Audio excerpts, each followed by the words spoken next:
I don't know. I woke up last night about, well, actually it was this morning, about 3 o'clock this morning, and I thought I was a teepee. And then, well, yesterday morning I thought I was a wigwam, and I went to the doctor before I came over here, and he said, that's my problem, I'm too tense.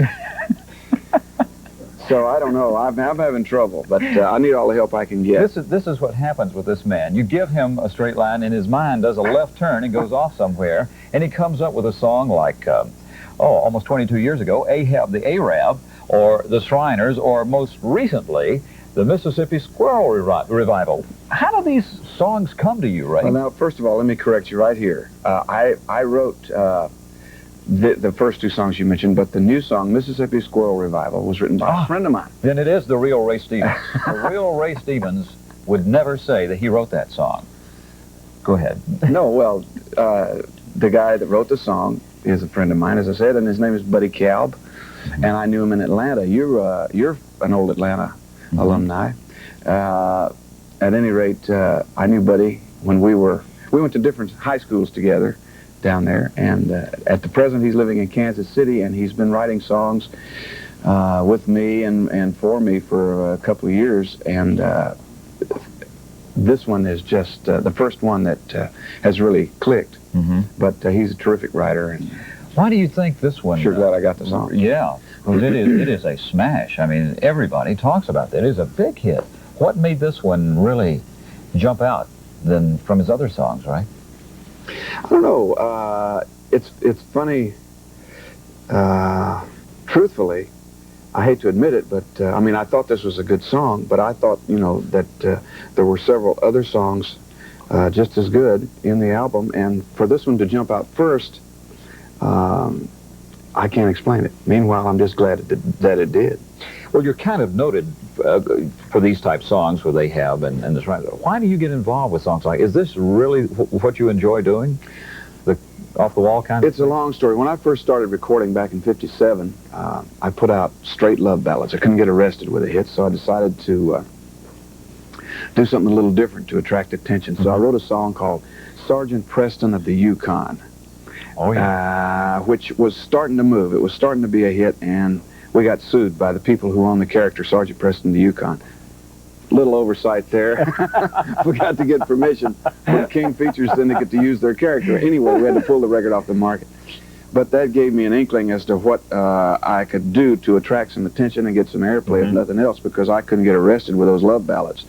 So I wrote a song called Jeremiah Peabody's Polyunsaturated, Quick-Dissolving, Fast-Acting, Pleasant-Tasting Green and Purple Pills, and made some noise with that. It was a small hit, and then the next song was Ahab the Arab in '62, which sort of really got the ball rolling for me, and sort of created an image, I think, in the public's mind that I'm a singer of comedy songs. I followed that with Harry the Hairy Ape and Speedball the Motorcyclist, and a lot of other a lot of crazy stuff. Off the then wall all material. of a sudden there came along Everything is Beautiful, which was just, I mean, it's a classic. We hear it all the time now. And how did that happen? I had been signed to host the Andy Williams Summer Show on NBC in 1970, and prior to that, I had a record session, and I wanted to record a song. I wanted a song that could be used as the theme song for this television show. So I chained myself to the piano for 3 days and came up with Everything is Beautiful. And sure enough, it was the type song that can be used as a television theme. Oh, yeah, it's a real standard. Now, and then, of course, Misty came down the line, which is another serious song, and that really happened by accident, didn't it? Yeah, you know the story. We were rehearsing, my band and I were rehearsing in the studio here in Nashville for a television show that we were going to shoot the next day, In Concert. If you remember, that series was in town shooting Nashville acts. And during one of the breaks in the rehearsal, we just sort of started messing around with Misty with a fiddle and steel because it was so incongruous. You know? And it sounded so good that I called the engineer in. I said, hey, let's mic everybody and let's record this real quick. And we did. We recorded it in about an hour. I'm talking with the vocal backup, overdubs, and everything. And sure enough, it was a big hit record. It won a Grammy that year for the best arrangement.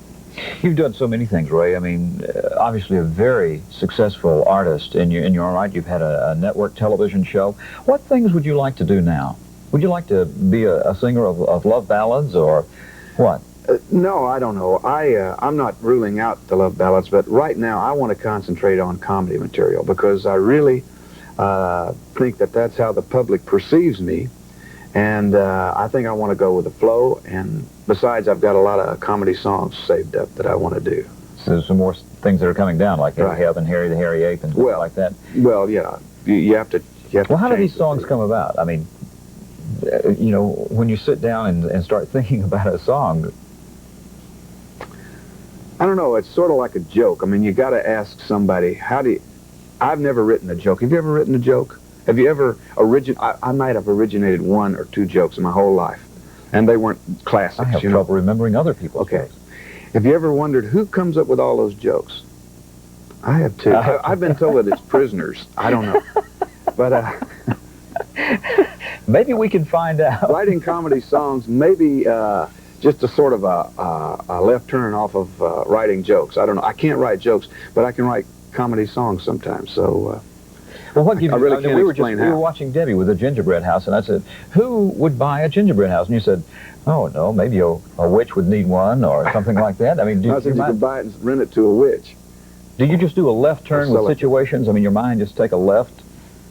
No, that's not really a left. I mean, most people know the story of the witch that had the gingerbread house. Oh, Hansel and Gretel and all I'm that. not about that specifically, but I mean other ideas. You know, when somebody will say something, and you know, you just kind of take off and make a joke or take a line with it. Sometimes, yeah. Sometimes your mind won't go anywhere. It's at a stop sign, but sometimes it'll take a left.